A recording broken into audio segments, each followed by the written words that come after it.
নমস্কার, দিনবার্তায় আপনাদের স্বাগত। আমি জয়দীপ। আজকের সংবাদ শিরোনাম: ভাবগম্ভীর পরিবেশে শহীদ দিবস উদযাপন করিমগঞ্জে। উইংস ফর ইউথের বিনামূল্যে স্বাস্থ্য শিবির।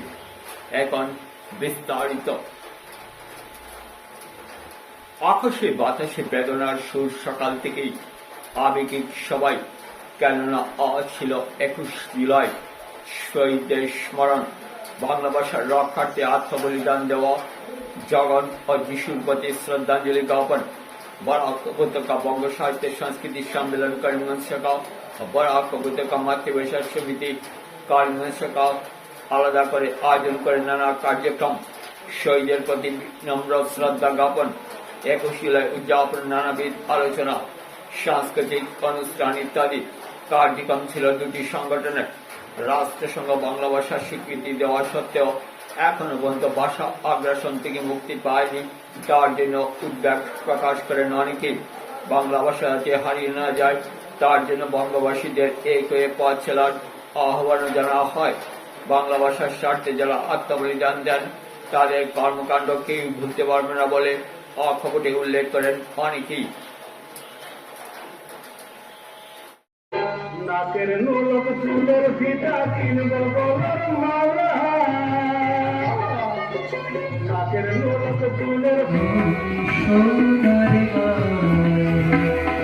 আমার ভাতির তরি আবার কেন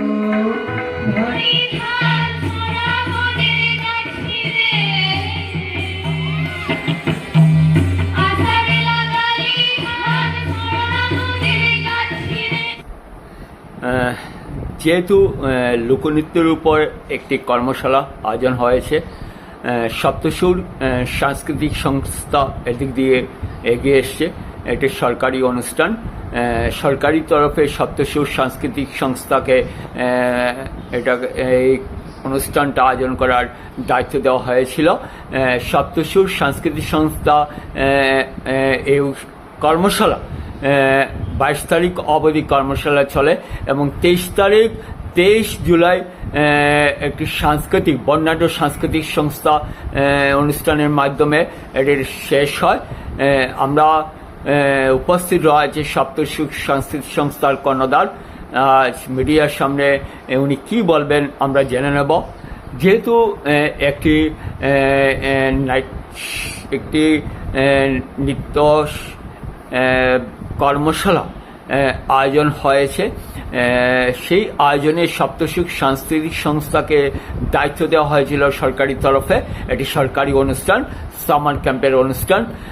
আমরা জেনে নেব এই কর্মশালা কত তারিখ শুরু হয়েছিল, কতজন অংশগ্রহণ করেছে এবং সেই যে অনুষ্ঠানের ব্যাকফিটটা কে ছিল।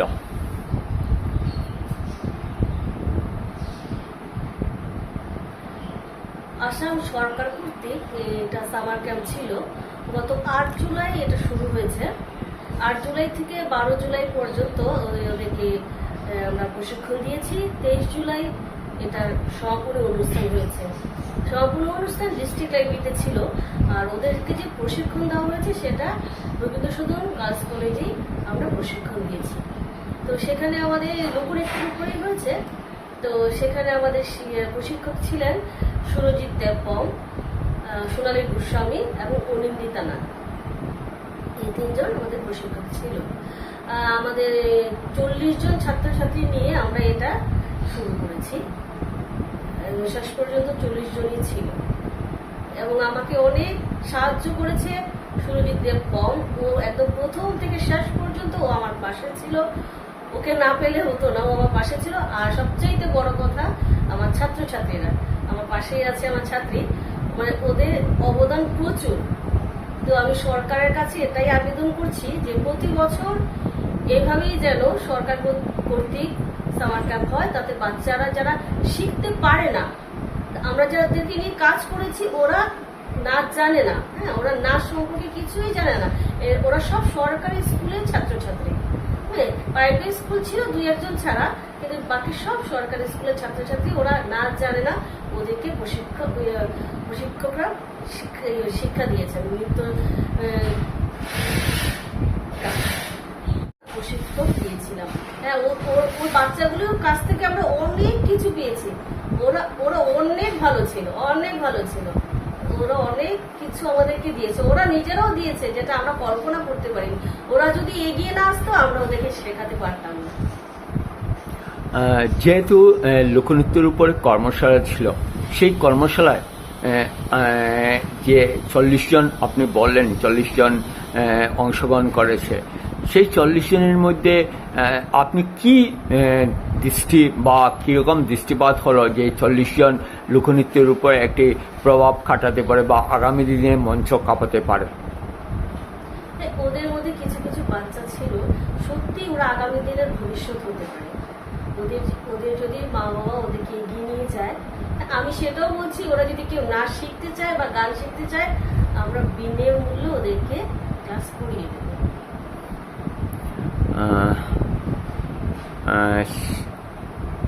যে সেই যে কর্মশালা আয়োজন হয়েছিল সরকারি তরফে সপ্তসুর সাংস্কৃতিক সংস্থা, যেহেতু সপ্তসুর সাংস্কৃতিক সংস্থা বর্তমানে একটি বিশেষ নামের সঙ্গে জড়িত রয়েছে সাংস্কৃতিক অঙ্গনে, এবং আপনাকে দায়িত্ব দেওয়া হয়েছিল, এবং আগামীতে এরকম কর্মশালা যদি আয়োজন হয় আপনি কতটা ভূমিকা নেবেন?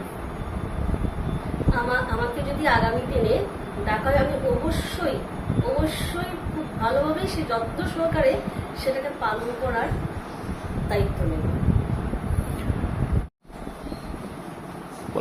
এই কর্মশালায় যারা বাচ্চারা ছিল, ছাত্রছাত্রীরা ছিল, ওরা ক্লাস 4 থেকে 8 পর্যন্ত ছিল, এবং আমাদের অন্তিম দিনে কিছু অনুষ্ঠান ছিল যাদের আমরা আমন্ত্রণ করেছি। সেটা হচ্ছে সাংস্কৃতিক মহাসংগ্রামের যে রাজ্য স্তরের প্রথম হয়েছিল রবীন্দ্রসঙ্গীতের বিভাগে, সৌম্যজিৎ মজুমদারকে ডাকা হয়েছিল। তারপর ভাষা সংখ্যালঘু যে রাজ্য স্তরের কম্পিটিশনটা হয়েছিল, সেখানে অনন্যা চক্রবর্তী এবং নীলাঞ্জনা মধুকেও আমরা আমন্ত্রণ করেছি। আমরা এখানে অনুষ্ঠান করেছিলাম। তোমার নাম? নমস্কার, আমি রাজলক্ষ্মী দাস। যেহেতু তুমি সপ্তসুর সাংস্কৃতিক সংস্থার পক্ষে সেই যে লোকনৃত্য কর্মশালা আয়োজন হয়েছিল তাতে তুমি সামিল ছিলে, তোমার কাছে কীরকম লাগছে? মানে যারা অংশগ্রহণ করেছিল তাদের মধ্যে কী ধরনের প্রতিভা ছিল বা তারা আগামী দিনে কিভাবে মঞ্চ কাঁপাতে পারে, কি উপলব্ধি করতে পেরেছিল? আমি কদিন মিসের সাথেই ছিলাম, এখানে ছিলাম আমি সামার ক্যাম্পে। তো সামার ক্যাম্পে যে বাচ্চাগুলো ছিল অনেক ভালো ছিল, ওদের প্রতিভাগুলো পুরো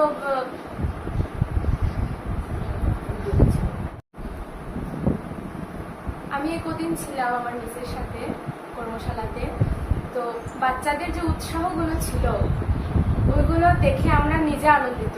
এত ভালো ওরা ছিল, ওদের মধ্যে উৎসাহ ছিল যে ওরা নাচ করবে, ওরা সবকিছু করবে, ছেলেরাও ছিল মেয়েরাও ছিল, খুব ভালো ছিল। আর বাচ্চারা অনেক আনন্দিত হয়েছে কর্মশালা করে। তো তুমি যে উপলব্ধিটা করতে পেরেছে, আগামী দিনে এরকম কর্মশালা আয়োজন হলে তুমি মানে কতটা খুশি হতে পারবে? আমি তো অনেক খুশি হব, আর বাচ্চাদের আনন্দ দেখে আমরা আরো খুশি। আগামীতে আরো এরকম কর্মশালা হওয়ার জন্য আমরা সরকারের কাছে। তো তোমার মিস যেভাবে কষ্ট করে যাচ্ছে বা সংগঠনের আর একটু আমরা কামনা করছি, এবং সংগঠনকে আরো উপর দিকে যেতে হলে তোমাদের যে প্রচেষ্টা, মানে মিসের যে প্রয়াস, সেই প্রয়াসকে তুমি কতটুকু ধরে রাখতে পারবে? আমার তোমার আপ্রাণ চেষ্টা থাকবে। উনি যতটুকু যাবেন আমি ওনার পাশে আছি।